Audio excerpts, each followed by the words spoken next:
নমস্কার, নন্দিনীর সাতকাহনের আরও একটি নতুন এনার্জেটিক ব্লগে আপনাদের সবাইকে স্বাগত জানাই। আশা করি যে যেখান থেকে আমার ভিডিওটি দেখছেন সবাই সুস্থ এবং ভালো আছেন। দেখতেই পেলেন এক গ্লাস ছাতুর শরবত করে নিলাম।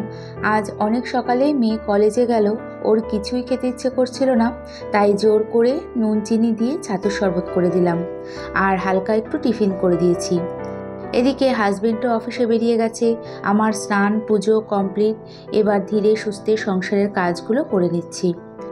সকাল 7টার মধ্যে দুজনে বাড়ি থেকে বেরোনো মানে এই টাইমে একটা ঝড় বয়ে যায়। যাই হোক, গতদিনের ভিডিওতেই দেখেছেন আমি ডাইনিং রুমটা ভালো করে ঝুল ঝেড়ে ক্লিন করে নিয়েছি। 20-25 দিন পর পর এইরকম হালকা ঝুল ঝেড়ে নিই।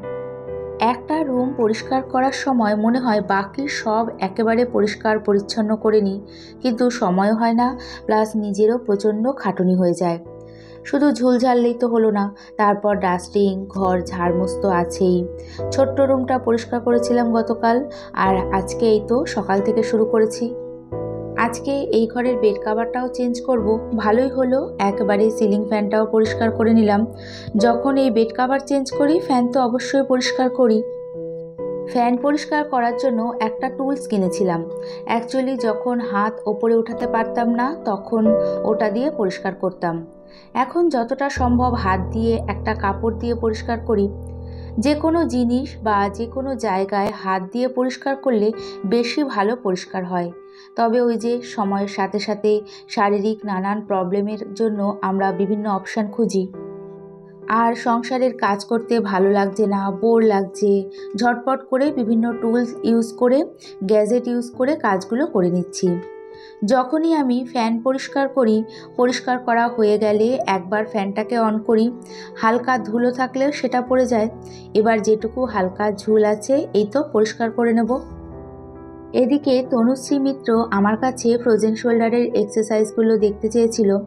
আমি আগের ভিডিওতে বলেছিলাম যে নেক্সট ভিডিওতে অবশ্যই দেখাবো, কারণ আমি জানি যে কতটা কষ্ট হয় ফ্রোজেন শোল্ডার হলে। তো বন্ধু প্লিজ কিছু মনে করো না, আমি আজকে শেয়ার করতে পারলাম না, একটু সকালবেলায় তাড়াহুড়োর মধ্যে ছিলাম, তাই আজ সকালে আর এক্সারসাইজ করিনি, বিকেলে করেছিলাম। তবে আমি অবশ্যই শেয়ার করব। হাতে ব্যথা হোক বা পায়ে ব্যথা, যখন আমরা একটু সুস্থ হই বা যখন ঘরের কাজ শুরু করি, একটানা একটার পর একটা কাজ করে যাই, তখন কাজের এনার্জি লেভেল বা কাজের স্পিড থাকে প্রচুর। তখন এই কাজগুলো না কাজ বলে মনে হয় না, ভাবি এগুলো করা তো কোনো ব্যাপারই না। তখন তো শরীরে সেরকম কোনো কষ্ট হয় না, বা কাজ না করলে তখন দেখবেন যে ভালো লাগে না। তারপর বেশ কিছুদিন একটানা কাজ করার পর দেখা যায় যে গায়ে হাতে পায়ে ব্যথা, কাজের স্পিডও কমে যায়, শরীরও তখন চলে না। আমরা তখন সেটা সেভাবে বুঝতেও পারি না। আবার অনেকেই বলে যে সংসারের কাজ কি এমন কাজ, কিন্তু সংসারের কাজে যে কতটা পরিশ্রম হয় প্লাস কতটা হেডেক থাকে, সেটা যদি বাড়ির গৃহিণীরা এই 2-3 দিন অসুস্থ থাকে, বিশেষ করে বিছানায় শুয়ে থাকে, তখন টের পাওয়া যায়। যাই হোক, নিজের ভালো নিজেকেই বুঝতে হবে আমাদের, তাই অন্যের কথায় কান না দিয়ে শরীর ঠিক না থাকলে বা কাজে একঘেয়েমি লাগলে ঘরের কাজগুলো আস্তে আস্তে করে নেওয়া ভালো। দরকার হলে আমরা একটু কম কাজ করলাম, এতে ঘরের কাজগুলো হয়ে যায়, আর দেখবেন যে ঘর অর্গানাইজ থাকে। আর কাজ করতে করতে এরকম অর্গানাইজড ঘর দেখার পর শরীরও অনেকটা সুস্থ হয়ে যায়। তারপর গোছানো পরিষ্কার পরিচ্ছন্ন ঘরবাড়ি দেখে আর কাজের একঘেয়েমি ব্যাপারটাও ফিল হয় না।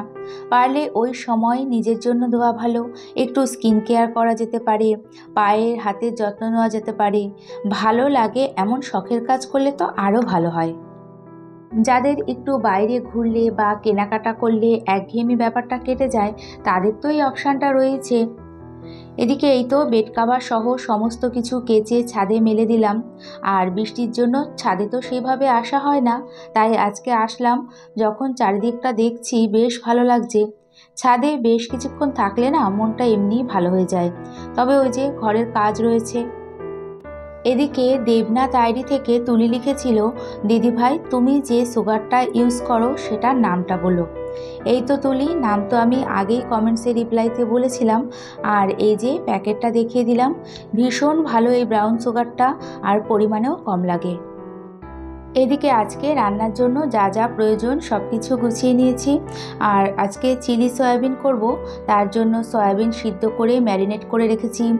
পেঁয়াজ, ক্যাপসিকাম, রসুন, লঙ্কা সব কেটে নিয়েছি আর কটা ভেন্ডি কেটে নিয়েছি, ভাতে সিদ্ধ দেব।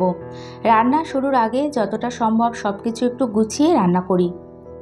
কদিন আগের ভিডিওতে নন্দিতা দেবধর বোনটি আমাকে কমেন্টস করেছিল, দিদি তোমার কোন কোম্পানির মিক্সি গো, আর মিক্সির ভেতরের ব্লেডের ছবিটাও যাতে দেখা যায় একটু দেখিও।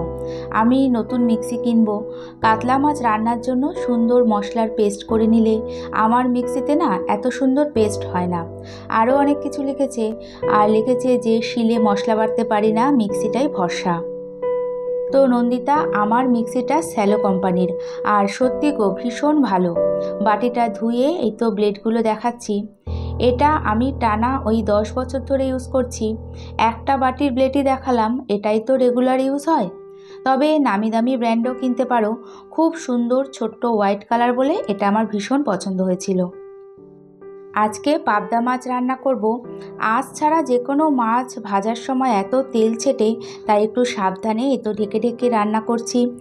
আজকে আর মাছে সর্ষে পোস্ত বাটা দেব না, জিরে বাটা দিয়ে ঝোল করব। মাছ ভালো হলে যেভাবেই রান্না হোক না কেন সেটাই খেতে ভালো লাগে। পাবদা মাছগুলো একটু ছোট হলেও ভীষণ টেস্ট ছিল। ছোট্ট একটা ভিডিওতে সবার কমেন্টস পড়তে পারি না, বড় ভিডিও হলে সবার কমেন্টস পড়তে পারতাম। তাই এই বিষয়ে মিতা দাস লিখেছে, ভালো ব্লগ হলে ভিডিও দেখতে ভালো লাগে। যেমন তোমার প্রতিটা ভিডিও ভীষণ সুন্দর হয়, তাই বড় ভিডিও দিলেও দেখতে খুব ভালো লাগে। এইভাবে পাশে থাকার জন্য আর সাহস দেওয়ার জন্য অনেক ধন্যবাদ, আর অনেক ভালোবাসা নিও। আমি তো সবসময় ভাবি যে 20-25 মিনিটের ভিডিও হয়তো কেউ দেখবে না, তাই দিই না। তাছাড়া এইটুকু রেডি করতেই যা পরিশ্রম হয় কি বলবো। তবে মনের জোরটা আরও বেড়ে গেল। মাছের ঝোলটা রান্না করে এই যে ম্যারিনেট করা সয়াবিনগুলো হালকা করে এখন ভেজে নেব। যেমনভাবে ওই চিলি চিকেন করি সেরকমভাবেই এই চিলি সয়াবিন করব। সয়াবিন সিদ্ধ করে জল ঝরিয়ে ময়দা, কর্নফ্লাওয়ার, সয়া সস, গোলমরিচ গুঁড়ো, নুন, রসুন পেস্ট এই দিয়ে আর একটা ডিম দিয়ে ম্যারিনেট করে রেখেছিলাম বেশ কিছুক্ষণ। ম্যারিনেট করা থাকলে না খেতে ভালো লাগে আর ভীষণ সফট হয়। এটা ভাতের থেকে রুটি পরোটা দিয়ে খেতে বেশি ভালো লাগে। চিকেন ভাজতে যেটুকু সময় লাগে সয়াবিন ভাজতে অতটাও সময় লাগে না। সয়াবিনগুলো সব ভেজে তুলে নিয়ে কড়াইতে যেটুকু তেল থাকবে তার মধ্যে কিউব করে কেটে রাখা পেঁয়াজগুলো দিয়ে দেব।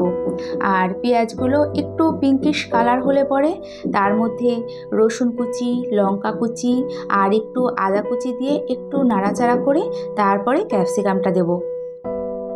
ঘরে খাওয়ার জন্য যেহেতু বাড়িতে নিজেই রান্না করছি, তাই সেরকমভাবে মশলা বা বেশি করে সস এগুলো দেব না। ক্যাপসিকাম দিয়ে অল্প একটু নুন দিয়ে নাড়াচাড়া করে টমেটো সস আর সয়া সস ইউজ করব।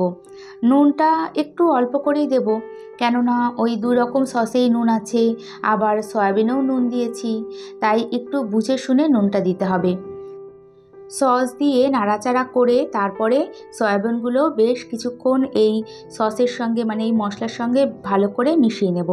আর এই পুরো রান্নাটাই হাই ফ্লেমে করব, না হলে ওই ক্যাপসিকাম পেঁয়াজ পুরো সফট হয়ে যাবে। এদিকে ছোট্ট একটা বাটিতে কিছুটা কর্নফ্লাওয়ার ঠান্ডা জলে গুলে রেখেছি, সেটা দিয়ে নাড়াচাড়া করে নিলেই হয়ে গেল চিলি সয়াবিন। বাড়িতে যে কোনো রান্নাই যেহেতু একটু হেলদিভাবেই করা হয়, দোকানের মতো অত মশলাপাতি দিয়ে করা হয় না, তবে খেতে দারুণ হয়েছিল। একই রকম রান্নাবান্না রোজ দিন কারো বাড়িতেই হয় না, যার যার সামর্থ্য সেই অনুযায়ী একটু চেঞ্জ করে রান্নাবান্না করা হয়। একই জিনিস ঘুরিয়ে ফিরিয়ে বিভিন্নভাবে রান্না করা হয়, যাতে খেতে ভালো লাগে, বোর না লাগে। সব কিছুই তৃপ্তি এবং শান্তির ব্যাপার আছে। সেরকম আমাদের সংসারের কাজেও একঘেয়েমিটা আমরা নানান রকমভাবে দূর করতে পারি। শরীর অসুস্থ থাকলেই যে কাজ করতে ইচ্ছে করে না সেটা কিন্তু না, শরীর সুস্থ থাকলেও অনেক সময় আমাদের কাজ করতে কারোরই ভালো লাগে না। এই রকম টাইমে আমি যেমন একটু নিজের যত্ন নিই। অনেকের আছে যে সাজগোজ করলে মন ভালো থাকে, সেটাও করা যেতে পারে। এদিকে গতদিনের ভিডিওতে হোম কুকিং আইডি থেকে লিখেছে, খুব ভালো লাগলো, নিজের কাজের সাথে রিলেট করতে পারছি, মোবাইলে যেন নিজের প্রতিচ্ছবি দেখতে পাচ্ছি, অনেক ভালোবাসা। হ্যাঁ গো, একদম ঠিক বলেছ। আমরা গৃহিণীরা প্রত্যেকের সাথে প্রত্যেকের অনেক মিল খুঁজে পাই। বিশেষ করে সাংসারিক কোনো না কোনো বিষয় মিল তো ঠিকই আছে। এই কারণেই দেখবে মহিলারা এক জায়গায় হলে তাদের গল্প কখনো শেষ হয় না। এত সুন্দর কমেন্টস করার জন্য আর কি বলবো। ভালো থেকো তোমরা সবাই। কাজে একঘেয়েমি লাগলে আমিও কিন্তু বিভিন্ন রকম এনার্জেটিক ডেইলি ব্লগ দেখি। যেমন গতকাল বাড়িতে ভাসুর মানে বড়দা, যা, তার 2 মেয়ে এসেছিল। আসার সেরকম কথাও ছিল না, আর খাওয়া দাওয়ারও সেরকম কথা ছিল না। তো যাই হোক, সবাই মিলে খাওয়া দাওয়ার পর দুপুর 3টের সময় তারা যখন সবাই চলে যায়, সাথে আমার হাজবেন্ড মেয়েও গেছিল। তারপর তো বাসন দেখে আমার পুরো মাথা খারাপ হয়ে গেছে। মানে এত লোকের খাওয়া দাওয়ার বাসন, প্রচুর বাসন, সাথে 2টো কড়াই ছিল, ভাতের গামলাও ছিল। কিন্তু ওই যে মাথা খারাপ করেই বা কী করব, কাজগুলো তো আমাকেই করতে হবে। তারপর সমস্ত কিছু মানে ওরা চলে যাওয়ার পর 10-15 মিনিট একটু ফোনটা দেখেছি। ফোন দেখে মাথা ঠান্ডা করে রিল্যাক্স হয়ে ফুল এনার্জি নিয়ে তারপর বাসনগুলো মাজার পর দেখি 2 গামলা বাসন। তাই আমার মনে হয় যে কাজের একঘেয়েমি দূর করার অনেক উপায় আছে। এরই সাথে ভিডিওটি দেখতে দেখতে কোথাও এতটুকু ভালো লেগে থাকলে একটা ছোট্ট লাইক করে দিতে ভুলবেন না। আর ভিডিওটি কেমন লাগলো কমেন্টসের মাধ্যমে জানিয়ে চ্যানেলটি সাবস্ক্রাইব করেও রাখতে পারেন। আর কাজগুলো যদি আপনি অলরেডি করে থাকেন তাহলে আপনাকে জানাই অসংখ্য ধন্যবাদ। এই তো বিকেলবেলা আমি আর মেয়ে একটুখানি কাঁচরাপাড়ায় গেছিলাম, একটু টুকটাক কেনাকাটা করার ছিল। তা মেয়ে এই যে ট্রায়াল রুমে ট্রায়াল দিচ্ছে আর আমি একটু ছবি তুললাম। আজকে ভিডিওটি এখানেই শেষ করছি, আর এতক্ষণ আমার সাথে থাকার জন্য অনেক ধন্যবাদ।